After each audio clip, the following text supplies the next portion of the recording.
Saya dari kelas C Pendidikan Agama Kristen dengan NIRIM 10-2019-6880. Jadi dalam video kali ini saya akan menjelaskan tentang latar belakang dan bentuk pengakuan terhadap gereja oleh Kekaisaran Romawi. Jadi para penulis Perjanjian Baru telah menyatakan secara jelas tentang apa yang terjadi ketika kelahiran Yesus ke dunia ini, bahwa dia dilahirkan pada masa pemerintahan Kaisar Agustus. Ternyata telah ada suatu sistem pemerintah yang kuat dan rapi pada masa kelahiran Yesus ke bumi ini. Secara politik, pemerintah Kaisar Agustus yang dibangun oleh Julius Kaisar nampak bahwa kesatuan secara politik di dalam wilayah Kekaisaran Romawi telah menyebabkan ada perdamaian di dalam kehidupan masyarakatnya.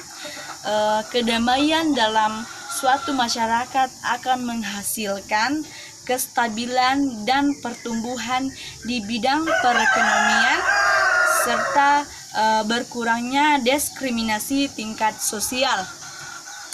Jadi penyebaran kekristenan ini berjalan seiring dengan penyebaran perdagangan dan jalan-jalan raya yang dibangun telah menyebabkan lancarnya komunikasi antara kota, sehingga perdagangan dan lalu lintas di darat dan di laut mempererat hubungan antara semua wilayah kekaisaran.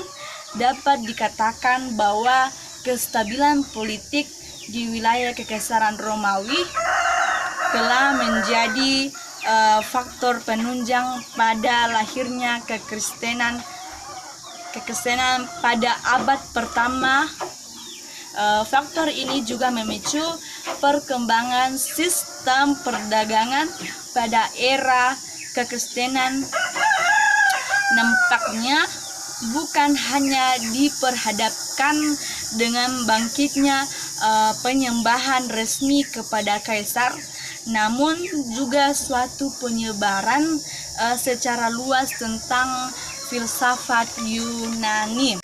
Jadi kurang lebih 3 abad setelah kematian Kaisar Agustus wafat pada tahun 14 Masehi. Jadi Roma yang berbentuk kekaisaran telah berkembang dengan pesatnya, dengan wilayah yang luas dan kekuatan militer yang tidak dapat terkalahkan.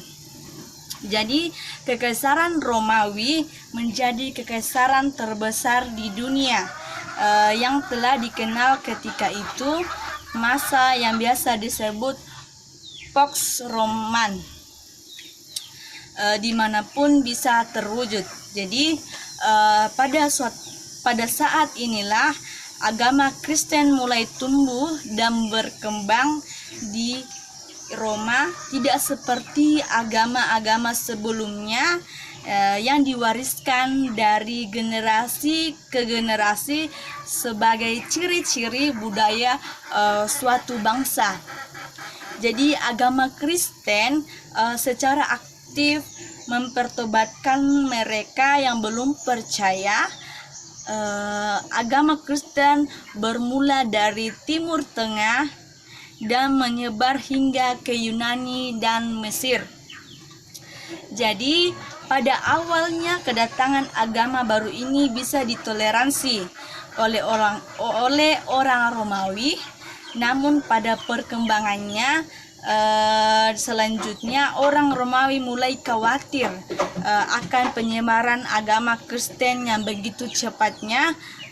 Mereka mengkhawatirkan agama ini akan memecah belah persatuan bangsa Romawi.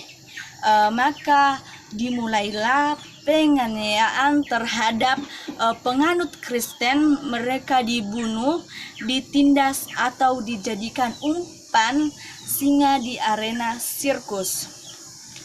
Jadi meskipun demikian, gerakan-gerakan bawah tanah orang Kristen tetap aktif menyebarkan agama mereka, menjadikan Roma sebagai pusat gerakan mereka. Jadi hingga suatu ketika keadaan ini berubah ketika Konstantinus pada tahun 280 sampai 300 terhadap penganut Kristen. Mereka dibunuh, ditindas atau dijadikan umpan singa di arena sirkus.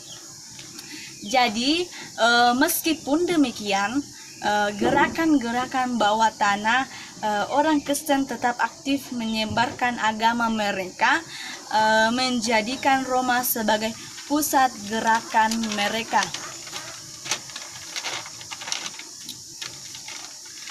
Jadi hingga suatu ketika keadaan ini berubah ketika Konstantinus pada tahun 280 sampai 337 Masehi yang memeluk agama Kristen berkuasa di bawah kepemimpinannya. Agama yang awalnya ditentang ini mulai diterima dan bahkan dikembangkan. Bahkan ia sempat menjadi penengah dalam sebuah perselisihan serius mengenai doktrin antara golongan barat dan timur dalam gereja. Jadi ia mengundang para uskup yang mewakili kedua golongan itu untuk menghadiri sebuah konsili Nicea tahun 325 Masehi yang naskahnya dibuat pada konferensi tersebut menetapkan keyakinan Kristen yang mendasar yang dapat disepakati kedua golongan. Jadi selanjutnya Konstantinus mengambil sejumlah langkah untuk menyelamatkan orang Kristen dari kehancuran, baik sebagai akibat penganiayaan eksternal ataupun perselisihan internal. Ia juga menetapkan agama Kristen sebagai agama negara di seluruh pemerintah Kekaisaran Romawi. Jadi karena jasa-jasa itulah agama tersebut mulai tersebar, bahkan menjadi dominan di seluruh Eropa, karena ketika Romawi menguasai hampir seluruh daratan di Eropa. Jadi mulai tersebar bahkan menjadi dominan di seluruh Eropa, karena ketika Romawi menguasai hampir seluruh daratan di Eropa. Jadi itulah penjelasan dari saya tentang latar belakang dan bentuk pengakuan terhadap gereja oleh Kekaisaran Romawi. Atas perhatiannya saya ucapkan terima kasih dan shalom. Selamat siang.